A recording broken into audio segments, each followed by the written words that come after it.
I'll show you how it's done. Shazam!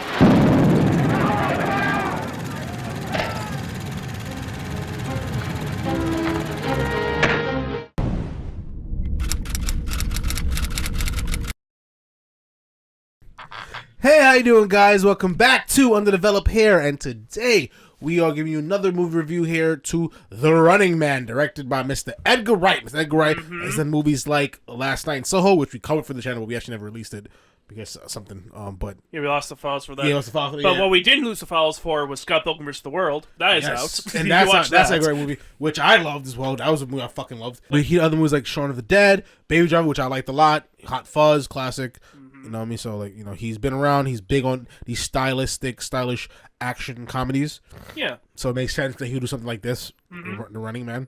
Yeah, I really wasn't surprised at all to see him attached to this. Yeah. So Running Man is not an original story. It's a book, and also was made into a movie, which was kind of very different from this one. Nick saw it the other day. I see, literally yesterday. Yeah, yesterday. Relative to where this video is being recorded. Yeah, and I know you told me that it was very different from this one. Yeah, like basically, like the whole general idea is the same, but like a lot of its details about the character is very different in that movie. And there's even then, like a lot of the details of just a lot of things. So it feels very much more like an '80s action movie, which I mean it is an '80s action movie, but it's very much a product of its time in a lot of ways. Especially with how Arnold is portrayed, but also they lean in heavier on government conspiracy shit because that's like how the film starts. Is he's like in a helicopter and the government's telling him to fire the guns on like a group of protesters. He's like, no, I'm not going to do that. That's dumb. But then like they have the other guys in the helicopter just beat the shit out of him, and they shoot the people, and they shoot the protesters, and they blame it all on Arnold, and he goes to jail, and that's like the whole leading up to being part of the Running Man thing. And that's a totally different beginning to how this is. Sure, but in a way, it's actually quite similar to this movie because it's all about essentially controlling the narrative, and the people that are pushing your side, not really on your side, they just gonna do anything for that entertainment factor. So instead of government conspiracy, it's more of like a big conglomerate conspiracy. Yeah, like how you see in The Boys, like with Vault, how Vault controls everything. Yeah, this company, the network controls everything, and they doctor, and then they doctor visuals to basically control what you say and how you act. You know what I mean? And it also, you know, like they want to sacrifice their own players. They want to create narratives sacrificing innocent people. Like, and it's kind of like what this movie kind of does. It's just a different perspective, but essentially a lot of similarities. Yeah, at least how you described it. Like, I do know that this is the more faithful adaptation of the book. Right. Honestly, I think it's very interesting that we got both this and The Long Walk in the same year. Because on top of them both having, like, Wanting and Rocking the Title being funny, they both are Stephen King adaptations of, like, this complete opposite types of American dystopia, which I found very interesting. It's actually just doing a game to gain a lot of money. But the cost is death. Yeah, but the worlds they're in are just so very different. For sure, like, they're both dystopian, but they're different types of dystopia. Yeah, because like the long walk, like we get like hints that's more about like old American values and religion and shit. Is like how that's very military controlled. Yes, while Running Man focuses very much on corporate greed and entertainment. Yeah. So it's like we're taking two very different ideas from the same writer. And there's a lot of weird shit that these books have in common. Like, they're both part of what's called the Bachman books, which are the books that Stephen King wrote under a pseudonym because he wanted to make sure that it wasn't his name selling his books, but the quality of his work. Yeah. So yeah, I think it's just very funny we just happen to get both these movies in the same year. That's about the end of that thought. Yeah, both of them were pretty good. Yeah. The Long Walk was actually way better than I thought it was going to be. Long Walk is really damn good. Yeah, that's really good. Now, I thought it was going to be like a nothing, because the trailer did nothing for me. Like, I thought it was just another gimmick kind of thing. Okay, cool. Watching it, the performance by David Johnson. Actually, the whole cast is really damn good. The performance was good. Very self-contained, very focused, very, like, moving. You know what I mean? Yeah. The themes, the emotions. You know what I mean? Like when you see a character get killed off, it's like it feels something. You know what I mean? It's a movie that actually garner feels and it has a very satisfying end that actually kind of subverts expectations somewhat. But as you really watch the movie, you can see it happening. Yeah. Well, you go into the movie thinking one way. And then you go out thinking another. Yeah, like that is like such a polar opposite to this movie because that's slower, that's more dramatic, it's more brutal. It's more sentimental. Here we have not sentimental at all. It's fast paced. Running gun. Here it feels like an Edgar Wright movie. Yes, for sure. I'm really excited to talk about and dissect this movie. What do you think? I thought overall it's good. It's very fun. I think the Schwarzenegger version has a stronger start and setup, but like once the movie gets going, I think the Edgar Wright movie surpasses it in a lot of ways. I think it's just very fun, very energetic, and I like the performances from most of the cast. I think a lot of them are really good. Daniel Ezra is a real standout in this movie. And of course, Michael Cera has a fun scene or two. Colman Domingo's great. Josh Brolin's great. Just overall good cast, even if Glen Powell is just kind of okay in the role. I don't think it really suits him as well. Everything you said, I agree with it. And this is kind of things we talked about as we were leaving the theater. I think the whole first act to like the lock-in is really murky, but once you get past that lock-in moment and Act 2 really gets cooking, and the rising action really starts, and the movie starts to heat up really well. Once he basically joins the competitions and joins the Running Man, things really start to heat up and it gets really good.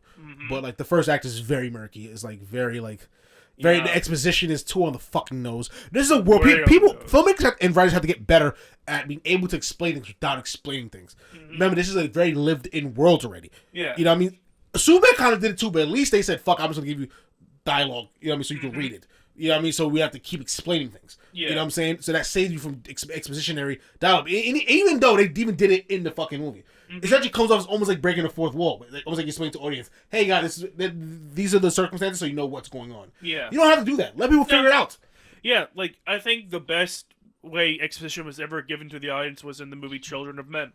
Sure, yeah. Because we just picked up a lot of stuff by world-building stuff, by listening to the news, by seeing just things out of the world. Exactly. And this is a movie that's ruled by media, so why not just do it that way? You easily could have. I think that would have been the perfect way to go about it. Like, you could have had, like, news reports about people living in poverty or something. You could have... Well, we already had commercials for the games, so that itself, good on you. But other than that, they could have gone to more details, like stuff like that about people prostituting themselves. That way we could have had, like, the foundations there for what the conflict is, and we could just, like, recognize the signs when they start talking about their shit. Yeah, I think they should make the wife strip a prostitute, and that's also a big thing, because, like, he knows what I have to do, because what else she's going to do to make money. Yeah. You know what I mean? Like, that would really seal the fucking desperation to really put him in this fucking position. Yeah, and I think that's my biggest problem with Glen Powell's performance. He doesn't really come across as desperate enough to be so angry. Yeah, and also if you mix that with the desperation, mix the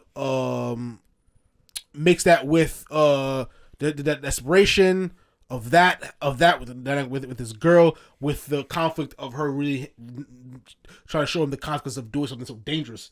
You know what I mean? That conflicting energy right there, that's like makes a real catch-22, makes a real fucked up situation that really makes everything so volatile that work for something like this. And yeah, I think Glen Powell, as you said, I agree with most of the negative feedback.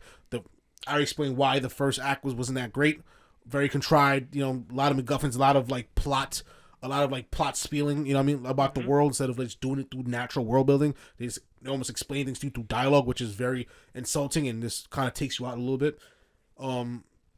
But it wasn't enough to make the movie bad. It's just that it made that first quarter of the movie kind of murky. And Glen Powell also is just not convincing as this guy. He's a nice guy, you know what I mean? Like, he's a nice guy. He could be a cool guy. He could be, you know what I mean? But like, he pretty much had to be a grouch, someone that's really just disillusioned and angry and pissed at the system. Yeah, a lot of harbored resentment, and I think a lot of it was forced. It was. He doesn't feel like he's cynical enough for this kind of role. Yeah, exactly. He doesn't give out that kind of vibe. Like, look at that smile in his cast for he doesn't bring. He naturally doesn't have that kind of energy on him. Even when he's angry, there are times where he looks like he's like doing his general smile, but he's kind of just kind of twisting it a little. Sort of guy who's smiling. At first, I didn't think he was that. At first, the first scene where he's talking to David Zayas' character, I'm like, okay, cool. But then he starts to get threatening, and I'm, you know, what I mean, like, from killing you. I'm like, where did this anger come from? Whoa, I didn't buy that at all. Yeah. I was a dude that just sat it down his luck. You know what I mean? Like, it was wants to take care of his child. I don't realize he was just kind of angry of character. You know what I'm saying? Yeah. And I'm sorry, he just wasn't convincing enough. To me, honestly, I think a perfect person for this role probably would have been, ironically, Jason Statham. Like, because like he plays angry guys just mad at the systems. He's done it already. Yeah. You know what I'm saying? Yes. Like he has that gruff, that grit, that anger, that pissed offness. You know what I'm saying? That makes this role believable. But I mean, you could probably go with something younger. Maybe like who you think could have been better suited for this role? Someone who I've seen really convey anger well. Like I'm not really sure who I'd pick But up. bottom line, they could have done someone better. I'm convinced they could have. But I mean, he wasn't bad. His wasn't that convincing. Yeah, cause it's not like he was like a terrible performance. No, or anything. and if he had his like '80s kind of quality to him, like his old school like Kinda. movie star kind of vibe to him. I mean, I guess it is a better performance than Arnold gives in the first one. Sure. Arnold is very hard to take seriously in that first movie. Sure. I mean, like, yeah, you just for Arnold, you just gotta put him in the right role because he was very scary in Terminator. You know what I mean? Like, that was a role for him. That's a role he barely talked. You know what I mean? Yeah. He just sounded robotic, so it worked with his acting prowess. Because he's really not that good of an actor. You know, he just I don't know. Honestly, I don't know why he's a movie star. If I'm being honest, that thick accent and like and fucking. I guess he chose the right roles for him. You know? Like, Yeah. It is a reason why he was typecast for so long. You know? Yeah, because like he doesn't really have any like. He's not winning any Oscars. He doesn't have any skill for anything about it. No. His space skill is know how to build your body right now. Yeah. And fitness. That's what he's the go at. You know? That's why he's mostly in action movies and some comedies. Yeah, exactly. Like I mean, he works something, but he's really thin, but he has no real talent. You know, like he has this thick voice. He's this big, muscly dude. He had no business really being a star. No. If you really think about it, you know.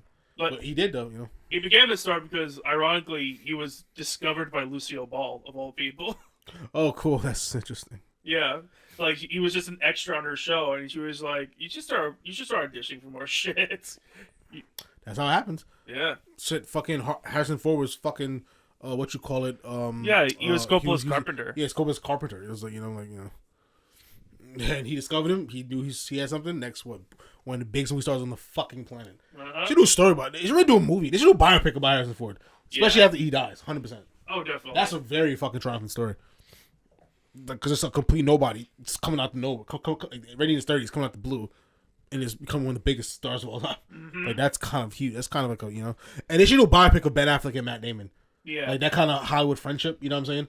Like friends from like childhood having this shared dream and making it, both becoming successful, multi-millionaire like actors and filmmakers. Like that's kind of cool. Yeah, it is. You know what I mean? Like it is. Could be like them making Good Will Hunting. Yeah, that's the only big problem. But once the movie gets cooking, I love it, man. It's and so much to pick apart with this world. It's so exciting. I really want to see a sequel because I think that they left enough room for a sequel by the way it ended. You could. I mean, it won't look like this movie. It'd be different. No, it'd be very different movie, but you can do it. Yeah, you could. There definitely is room there for more things to happen. Yeah. Not to say that this movie ends ambiguously because it doesn't, but it does. But you can just kind of imagine in your head, okay, so this is probably going to lead to much bigger problems down the line. Exactly, and that's what I'm thinking about. You know, because now that he's this spokesperson for the other people, you know, what I mean, like it could be like this. It could be like a revolutionary kind of movie. You know? Yeah. So things you like about this movie. I liked it. I like the cast. I thought the action was consistently very solid. I thought there was a lot. I just generally like the themes. I think the themes are pretty strong. Like the world felt I think the world felt a little more real here than it did in the '80s version. In the '80s version, it felt like it's obviously just a parody of the culture at the time, more so than ours. But still, it's like it very much felt like a Hollywood movie. This is still a Hollywood movie, but it's less Hollywood by comparison. It's a little grittier, a little more toned down to fit into our reality. And I really appreciated that tone shift for this. I thought that really helped the movie. I thought the new ending both the movie, the original movie, this movie, and the book all have three completely different endings. But I think this is like the strongest of the three. probably. I mean, I haven't actually read the book. I just kind of read a summary on it, but just hearing about it, I'm like, that just sounds really depressing.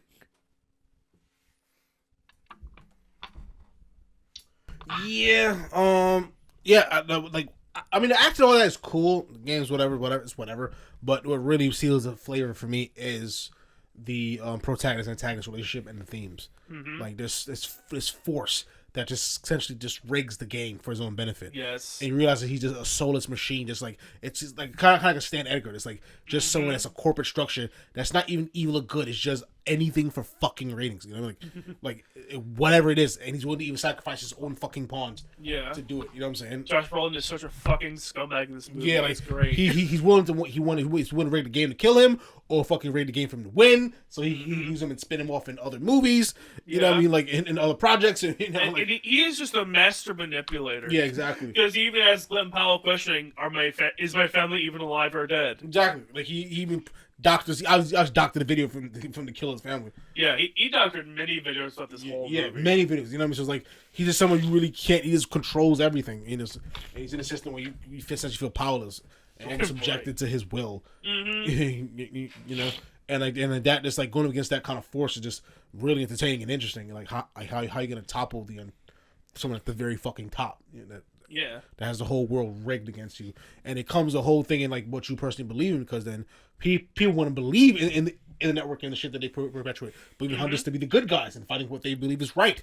You know what I mean? And then you have the people that believes that Glen Powell's character, like Ben, is like he's stepping up for what we believe in. Mm-hmm. You know what I mean? Like he actually is representative of us. You know what I'm saying? Yeah. So essentially becomes a clashing of like ideologies. It is, and that's where things get really interesting. Just like how Star Trek works through in that way. It's like that's where it really hits you. All the sci-fi stuff is cool, but it's the philosophy and the politics, and that's where it really sizzles for me. You know what I'm saying? One interesting world building note on that is that I remember they established that like 50% of the people in America are against unions in this world, which I thought was a very fascinating statistic that they just brought up in conversation. So I missed that note. Yeah, so I'm like, I feel like in this conflict, I'm like, I wonder how many if that number shifts at all as a result of Glen Powell's actions in the movie. I'm very curious and that's something I would like to know in a sequel. Like, how much of a difference did he actually make and inspire people? Is this really a 50-50 conflict still, or is it now a 60-40 conflict because people saw the show? That sounds like a sequel. Because that exploring how the world is post-Ben. Like, if they do make one, then that's definitely what I would like to know from that. That's the only way to really do a sequel. Like, you can't just recreate the second one. No, it can't be the same game again, because the game is effectively dead. You could make a sequel to anything, just what the sequel's going to be about. You know what I mean? Sometimes a sequel doesn't even... Because a lot of times a sequel's not even about having the same characters. It's about, like, continuing the world. You know what I mean? Like, that's absolutely lived in. True. You know? That absolutely does happen. You know? And I think this definitely has room for that for sure. You know, what I mean? Tell an even much bigger story. In some movies, it's self-contained. There's no need. Yeah. To tell it. Like if this movie never got a sequel, I'd be fine with that. That'd be fine, but I think that is like, I think they left enough intrigue that's like, I'll let see what the world is now post him. You know what I mean? Yeah. Which is a very similar sentiment we had to the end of The Long Walk. Where it's like, yeah, exactly. I would love to see that. It's a great self-contained movie, but if they do make more, we'd be interested. I would love to see Dan, maybe because he killed the colonel at the end of the movie. I want to see now what the chaos that's going to bring in. Yeah, what are the consequences of that action? And seeing the most talented actor in that movie be the main character. Actually the main character, you know what I mean? The real main character. The real main character, you know what I mean? Because I thought he was so good, I'd rather him be the main character. Because he came in and he's like, he was cool at first, and then after, I'm like, yo, this was really good. And he's being so good without really trying, you know what I mean? He's not overacting, he's not being super dramatic, he's just being a good, convincing actor. Well, that's the thing. Not only when you're a good actor, but when you're good at anything, you make it look like you're not even trying. Exactly, because I love Leo, but Leo does come off try hard in a lot of these roles. He can. Because he overacts, like he screams, he projects a lot, and it's like, so I'm surprised I'm surprised, I don't know if he does stage work a lot, you know? I don't know. Because he's very expressive, so it's like, and he's good at stage direction. I'm actually surprised. Like, if you saw The Aviator, that whole thing was like, that's a whole play like scene. Yeah. When he's with Kate Winslet. So I'm actually really surprised.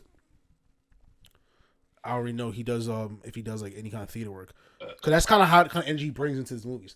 He is a good actor. He is a very good actor. Like, of course he's Leo, but at the same time, yeah, he does overact sometimes. At times, yeah, definitely. That's why I think Dale is better. That's why I think Day Lewis is better. And I'm like, but anyway, like Darren, I forgot his name, David Johnson. Like I think like he really made his shit like, Yeah. And just like that movie, Glen Powell is also an actor who is a competent lead, but is absolutely overshadowed by everyone around him. For sure. Yeah, I think a lot of actors did a much better job with him. Yeah, like I especially like Daniel Ezra's character popping up every now and then.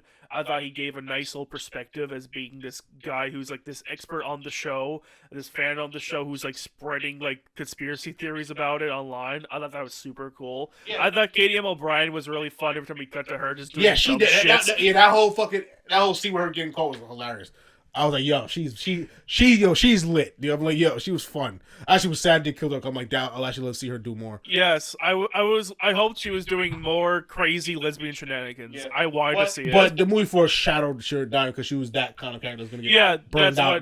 That's what Daniel Ezra established. Yeah. We have the hopeless guy, we've got the stupid guy, and the final guy. We should have like a group of civilian hunters become like another group of main characters, and you get to see exploring them on the journey to try to kill Ben to get their perspective. Because that could be like now you're getting from all perspectives.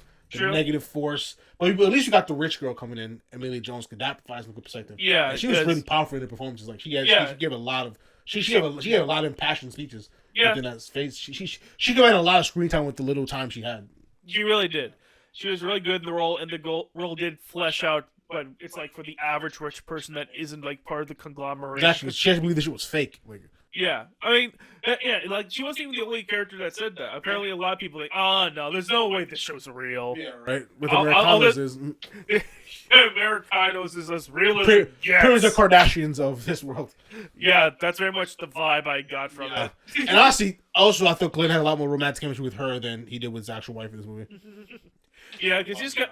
Well, that's mostly because of two reasons. One, he's fighting with his wife half the time she's on screen. Yeah. And two, she's barely in this fucking movie. Yes, well, yeah. That is like the entire... I think past the intensity part, it felt kind of romantic a little bit. Yeah. Like when they see each other in the end, that seems like a romantic moment. That's as romantic as ever forgets with him. Yeah, but of course, he's never going to get that because he has his wife that he's never going to leave with his daughter. Because that's the whole reason why he's doing this for his kids. Yeah. And that would never be a tired trope because a man trying to protect a woman trying to protect their families, it's always going to be relatable, always going to be liked. You know what I mean? So that's a trope that's never going to get old. You know what I mean? Colman Domingo, of course, did his thing. As always, he's one of my favorite actors right now. Love him. He's stylish. He's cool. I got to briefly meet him when I was working at the Met Gala. You know, really, really. I'm very, very much proud of him. You know what I mean? Like he's coming out. Like he was a kind of like a working TV, kind of like run and gun, kind of like journeyman actor for a long time.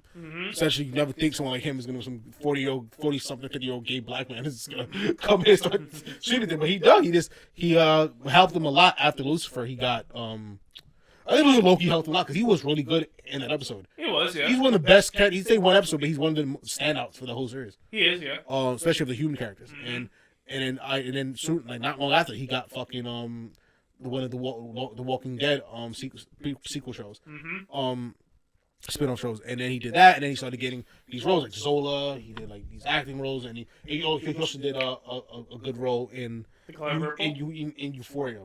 Oh. And like he plays this Muslim dude, and then all those roles, small roles, like got him up there. Zola was starting his breakout roles in the movies, and then started doing indies, like like he did 2 back-to-back indies, and then what blew him up was a Netflix movie, where he played the gay civil rights activist, and he got nominated for an Oscar for that. And then he did another movie which I want to see actually, when he played this prisoner who basically conducts like these like singing or music. Dancing classes. I've got Zach Sing. He's on for an act, and so he blew through indies. That's the best way to do because indies and he's powerful performances and getting Oscar cred. So that's the blowing up. So now it's starting to translate into more bigger roles.